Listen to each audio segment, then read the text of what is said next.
Rockman, the Blue Bomber, the Cyan Assassin. Call him what you will, but he remains the Mega Man. Today on Worth Collecting. Worth collecting. Worth collecting? Absolutely. Worth collecting. Worth collecting. Worth collecting. Worth collecting. Worth collecting? Yes, it is. Howdy there, folks. Welcome to another episode of Worth Collecting. Today on Worth Collecting, we're going to be talking about Mega Man. If you're not familiar with Mega Man, I find that hard to believe, but if you're not familiar with Mega Man, he is a wildly popular Nintendo and Capcom licensed product. Been around since 1985 in Japan under the title Rockman, and here in the US under the title Mega Man, as we see here, since about 1987. He's got 130 games under his belt, plus he's made numerous appearances in other games, specifically fighting games like Marvel vs. Capcom 2, which I talked about last week. Also had appearances in numerous cartoons, in particular Captain N and the Game Masters, which I highly suggest if you've never seen it before. It's fun. Mother Brain, Captain N, you got, Princess Peach and Simon, and I don't think it's really Princess Peach. I think it's just some princess. It's been a long time since I watched it, but Simon from Castlevania, Mega Man, Kid Icarus, all sorts of cool stuff going on there. Very funny, very, very retro. So if you're a Nintendo fan, definitely give it a go. But that's not what we're here to talk about. We're here to talk about whether or not this game is worth collecting. If you've never seen the show before, basically what we're going to do is I'm going to play the game for about an hour. I'm going to edit it down, and then we'll go over some of the finer points, and I'll give you my verdict. Now, today's episode's a little different. Last week, like I said, we talked about variants, different system releases of games, and how that can affect the price. This week, we're going to talk about different variances of the game release itself. So we'll get into that a little later. As for now, let's get into some gameplay so you can see what all the fuss is about. All right, we got Mega Man booted up. The cool thing about Mega Man, and I feel like it was one of the first games to really give you this in the Nintendo, and I could be wrong, and I'm sure somebody's going to point out my error, but that's okay. That's what we're here to do. We're here to discuss. You get to pick what station you want to go to. So Cutman, Gutsman, Iceman, Bombman, Fireman, Electman. All these characters have basically a special move that Mega Man gets to unlock from beating them. And of course, there's a certain pattern you can go through, like this guy's weapon hurts this guy more than this guy's weapon, etc., so forth and so on. You would assume fire beats up ice and whatnot. I normally start out on Gutsman. Normally the character has some sort of theme. So in this situation, Gutsman is a construction robot. Mega Man was built by Dr. Light or Dr. Bright, depending on which game you're playing and where you're playing it at. And the main foe is Dr. Wily. You start off with a standard power cannon. And you can bring up the menu. See, that's how many lives I got. And I haven't unlocked any equipment yet. And it's platformer. If you fall, you die. He blows up into little exploding atoms and bits. You gotta time stuff right, or you will die. All sorts of fun. And stress.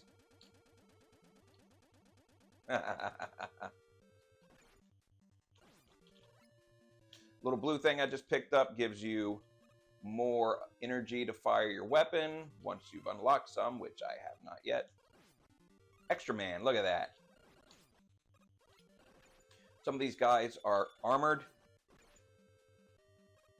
I am cheating. I'm using a Mac controller with turbo. It does make the game a little bit easier, but it's basically the only controller I ever used. I play every game with it. I got it for my birthday probably when I was 8 or 9, and it still works. Ah, you butt. Oh, you butt. That's okay. Still got my Extra Man. That's all I care about.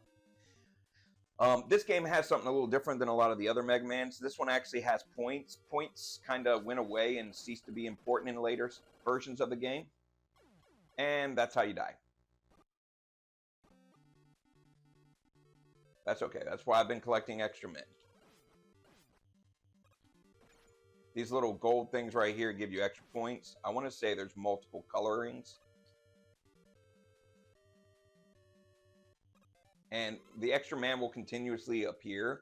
So this is one of those spots where you can collect it.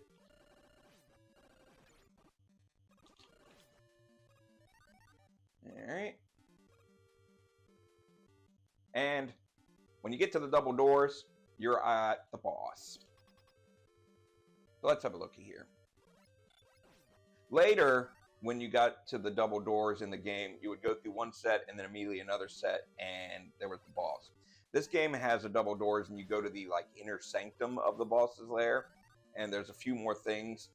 Allows you to go back and forth to recharge your secondary weapons if you need to.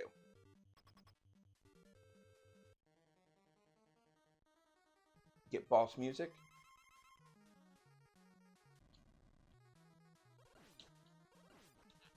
You want to be off the ground when he lands.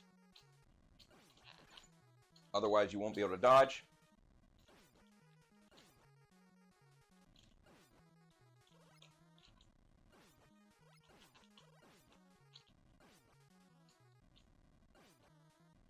Got him. And he drops this medallion, which gives you his ability. We're going to go fight Cutman. So typically when you go into the boss fight, there'll be a boulder or two you can pick up so you can use Gutsman's ability. So basically, I guess Dr. Wily reprogrammed these, like, I guess Cutman would be an agricultural robot. He does, like, leaf trimmings and stuff. I don't know. Gutman obviously was construction, fireman. I want to say works in, like, a smelting plant. I'm not really sure the point of Iceman, but, you know, whatever. You get the drift. Really about timing and learning where all the enemies are. The more you play it, the easier the game gets. Knowing when their shields drop so you can time that pellet in there. Weird little Pac-Mans are going to come flying out of this. I still don't understand what the point of them is, but you just dodge them. These things are called fleas, and if you're familiar with Fleamen from Castlevania series, just as annoying. Alright, so let's have a look at Gutsman's power. When you push against the item, it'll glow. That's how you know you can pick it up. And when you do, you can carry it around. It does not use any of the ability until you throw it. Like so. And it takes about 2 pellets to do that. Alright, gotta watch the walnut. Yeah. They're a pain in the butt. Especially if you have like spikes or something they can knock you into. Alright, let's see if we can get a couple of rocks off at this guy. Yep, we get 2. Cutman gives you like the cutter boomerang, I think is his weapon. Yeah. You can see that did a whole lot of damage, but I wasted my second shot.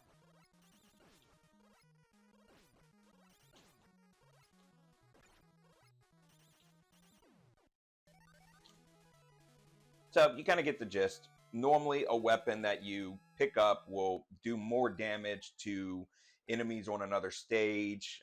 So basically you can plan your avenue of assault.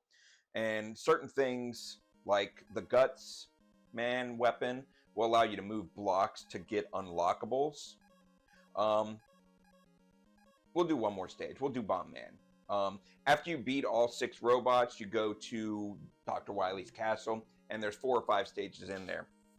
And one of the staples is you kind of have to fight all the enemies kind of in sequence without regaining any life or regaining a small amount of life. Normally there's a giant rock monster of some sort that takes itself apart and puts itself back together on the other side of the screen, sliding back and forth. Just a lot of fun. The game stands up. It's difficult. There's a lot to do. There's replay factor because you can go through the game in a different sequence to make it harder or easier if you didn't play it through right the first time.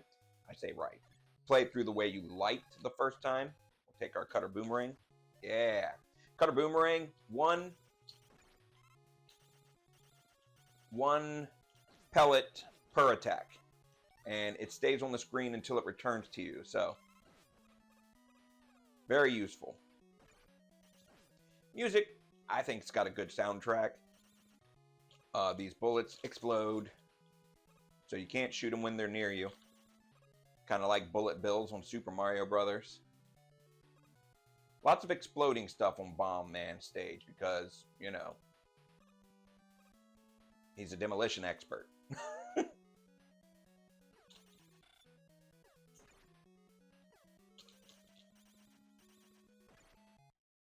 And you have a very, very, very tiny invulnerability window after you get hit by something. Practically useless against falling into spikes, because by the time you hit the spikes, it's gone away. So this is probably one of the hardest points in the game, believe it or not. This stupid walnut guy.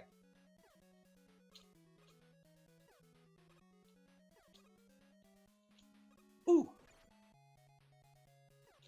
You have to know his pattern to get by him. Alright. So we got Bomb Man here. He jumps back and forth and throws the bombs. They explode. Very similar to Bomb Man from the Bomberman series.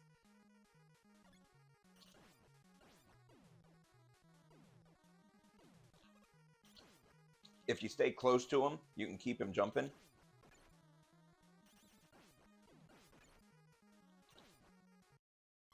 And die.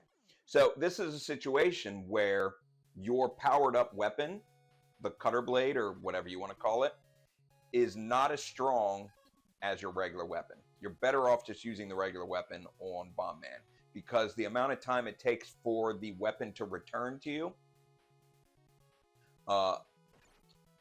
is a disadvantage, especially since he moves so fast. So normally this is one of the guys I actually take out right at the beginning of the game. Because you can see I'm basically doing a large amount of damage to him.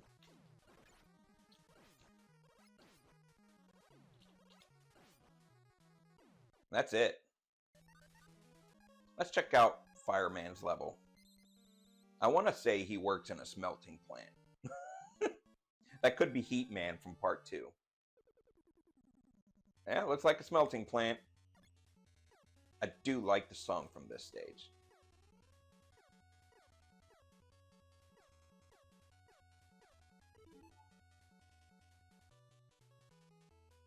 Alright, so it'll be our background music. Alright, so let's talk a little about whether or not this game is worth collecting.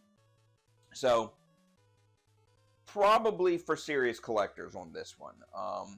And I did mention we were going to talk about variants and how they affect the price. So this is original Nintendo game, and we're going to be discussing just loose prices starting out. So this particular copy, mine's still in the Nintendo, so I'm not going to be able to pull it out and show it to you, but I have a second release. So there's the first edition release and then the second release. The second release is actually worth more money than the first release. I don't know why. There's a variation on the box. No difference in the cartridge. So in the situation of a loose game, it shouldn't make any difference, but apparently it does. This particular copy would run you about 85 bucks if you picked it up at a store, maybe more. That's the average selling price on eBay, and that's not necessarily the best way to watch the market, but it's what I have. Sue me. All right. So there are different variances of this game that are worth more or less. The first edition, like I said, is worth a little less. It's worth about $79.99 loose. All right. So now we're going to have to talk about the cartridges themselves, because there is a super expensive version of this game. And the reason it's so expensive is because there was only about 80 or so copies of it released. It wasn't supposed to be released. It was a mistake. So in order to understand why that game is worth what it's worth, you have to understand a little bit about how the cartridges were released in Japan and how they were released here in America. So in the United States, we sometimes get judged by other countries. You know, everybody judges every other country. You know, we have that about us, like, oh, the French and the British and the Japanese and the stereotypes, racism, all that stuff, abundance. It affects how we perceive people. And in the 80s, it was perceived by Japan, and maybe rightly so, that America would only buy, or Americans would only buy video games if they were big, big cartridge. This is Guardian Legend. I picked this up for about 16 bucks. We might do a video on that one at some point, but not today. This is Gyromite. I picked this one up for about $6, and we'll talk about that. It probably doesn't warrant its own video, but it's a good game. So the Japanese said Americans will only buy it if they're big, because the Betamax didn't sell as well as the VHS cassettes, tapes for recording movies. The Beta being smaller was technically superior in quality and tracking, and I'm sure there's people out there who argue this, but Beta was better than VHS. VHS won out in America because that's what Disney decided to release its films on. So thank Disney for that. But because of this, the Japanese, or whoever's in charge of their business planning, it could have been somebody living in Japan that wasn't Japanese. I don't know. I'm not that into it. But they said bigger is better. So this is a newer cartridge, and I'm going to try to hold it to the camera to see if you can get a look at it. You can see it's got 3 screws, one here, and one here. Newer cartridge, 3 screws. All right, this is an older cartridge. This, again, is Gyromite. You see right here, I picked it up for like $7. I don't think you can see the sticker, but I bought this one very specific reason. Gyromite is not one of my favorite games. Really, I wouldn't collect it, but it's a 5-screw edition. You can see there's up here in the corners, down here in the corners, and in the center. Now, the reason for this, well, if you were to buy the same game in Japan, the cartridge would only be about this tall and about this wide, because smaller. They didn't need all the rest of this box. In here, hollow. There's nothing up here, nothing above this screw. It's empty. So why the 5 screws? Well, they didn't expect the games to sell so well in the United States. So they didn't make as many of the Nintendo games for United States purchasing. So when the system blew up and people started buying so many of the games, they had to start including a special emulator in some of these boxes to play the Japanese version of the game in the United States system. So if you take apart some of these, not all of them, but if you take apart some of these 5-screw editions, you get a special circuit board that will allow you to plug it into your Nintendo and play Famicom games or Japanese imports. It's kind of like a cheap way of getting an adapter for your Nintendo. Not necessarily cheap, because they're hard to come by now. That's why I bought this. So what does that mean? Well, Mega Man. Mega Man is primarily a 3-screw, it's this one like here, 3-screw edition of the game. There were, however, about 80-some copies of a 5-screw edition that was released by accident. If you're able to find one of these editions loose, they're running about $10,000 right now. So, is that edition worth collecting? If you're a die-hard collector, worth collecting? Yes, die-hard. If you're not a die-hard collector and you just want to play the game and you don't care about selling, you don't care about price, I'm a gamer. I want to play the game. That's why I collect. I don't mind paying for a rare game that's expensive if I enjoy the game. Mega Man, I would pay $80 to play Mega Man if I didn't have it already. Awesome game. Totally worth collecting. So, I hope you learned a little bit today about variances in video games, why they're more expensive, why some are less expensive, what makes the game rare, what makes the game interesting. I hope that you'll, pop Mega Man into your Nintendo and have a little nostalgic run through it like I did today. Thoroughly enjoy it. I love all the things you can do with it. Totally worth collecting. It gets a thumbs up, and you get a thumbs up. And I hope to see you next time. Thanks, folks.